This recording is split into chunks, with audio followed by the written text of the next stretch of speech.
اگر واقعی روزانہ کوئی دعائیں قنوت استحضار کے ساتھ پڑھے،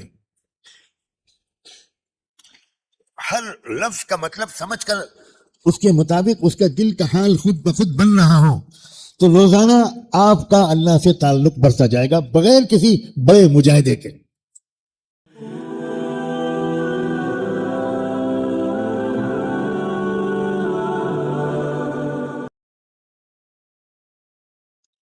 اس لیے یہ آج ایک امید سے بھر جاؤ کہ ہم انشاءاللہ محروم نہیں رہیں گے، میخانے کا محروم بھی محروم نہیں ہے۔ تو اس تعلق اور محبت اور ایک قلبی اور ذاتی تعلق اللہ سے، اس کے حاصل کرنے کے بہت طریقے ہیں۔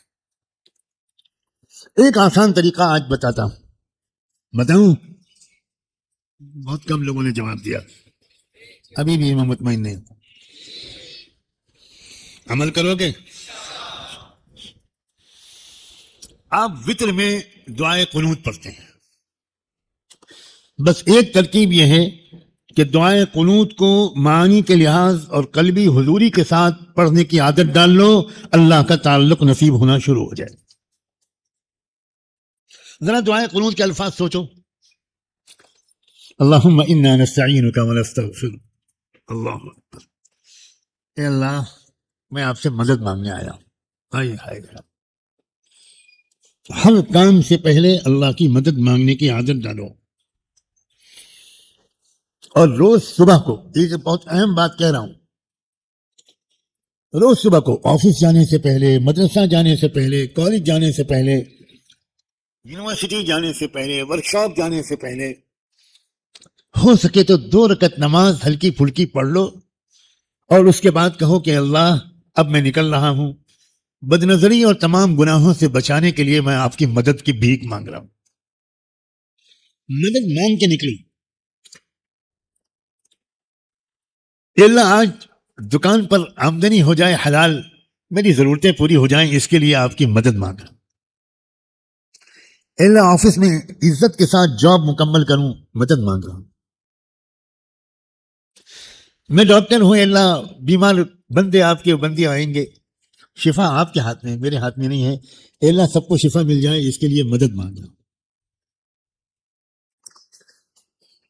تفسیر و حدیث و فقہ کا استاد 2 رکعت نماز پڑھے اور کہے اللہ کہاں آپ کا کلام اور آپ کے حبیب کا کلام، مجھے اس کی صحیح فہم اور تشریح کی صلاحیت عطا کر دیجئے، میں مدد مانگ رہا ہوں۔ ایک طالب علم کو 2 رکعت نماز پڑھ کے ہی درجے میں جائے، مدرسے کا ہو یا کالج کا ہو، میرے سینے کو کھول دیجئے اللہ علم کے لیے،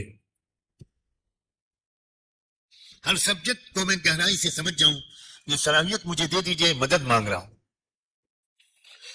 دن کی شروعات مدد مانگنے کے ذریعے اور دن کا اختتام معافی مانگنے کے ذریعے، نستعینک ونستغفرک۔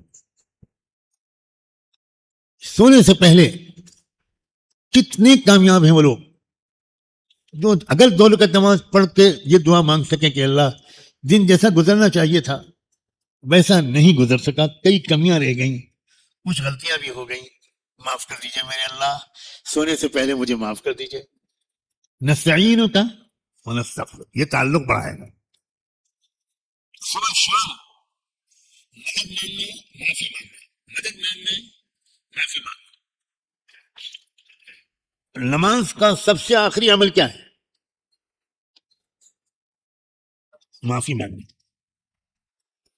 صدیق اکبر رضی اللہ عنہ نے پوچھا کہ اللہ کے رسول جب ہم تشہد پڑھ لیں یا درود شریف پڑھ لیں تو ہم کیا دعا مانگیں اللہ سے سلام پھیرنے سے پہلے؟ تو صدیق کی نماز کے لیے حضور نے کہا کہ معافی مانگا کرو، کہا کرو اللہم انی ظلمت نفسی ظلما کثیرا، اے اللہ میں ویسی نماز نہیں پڑھ سکا جیسی پڑھنی چاہیے تھی، میں نے اپنے نفس پر بہت زیادتی کر لی، معاف کرنے والا آپ کے سوا کوئی نہیں ہے، اے اللہ مجھے معاف کر دے، فاغفر لی وارحمنی۔ اللہ اکبر۔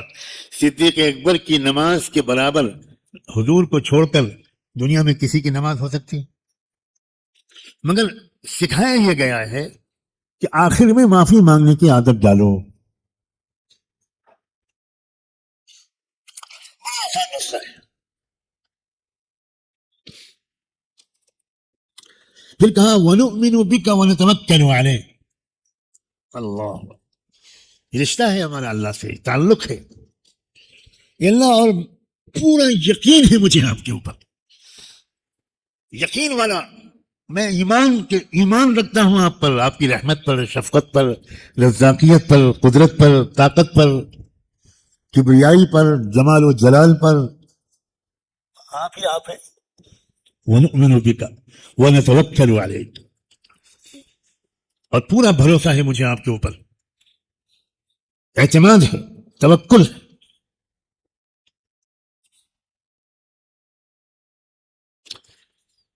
اگر واقعی روزانہ کوئی دعائیں قنوت استحضار کے ساتھ پڑھے، ہر لفظ کا مطلب سمجھ کر اس کے مطابق اس کا دل کا حال خود بخود بن رہا ہو، تو روزانہ آپ کا اللہ سے تعلق بڑھتا جائے گا بغیر کسی بڑے مجاہدے کے.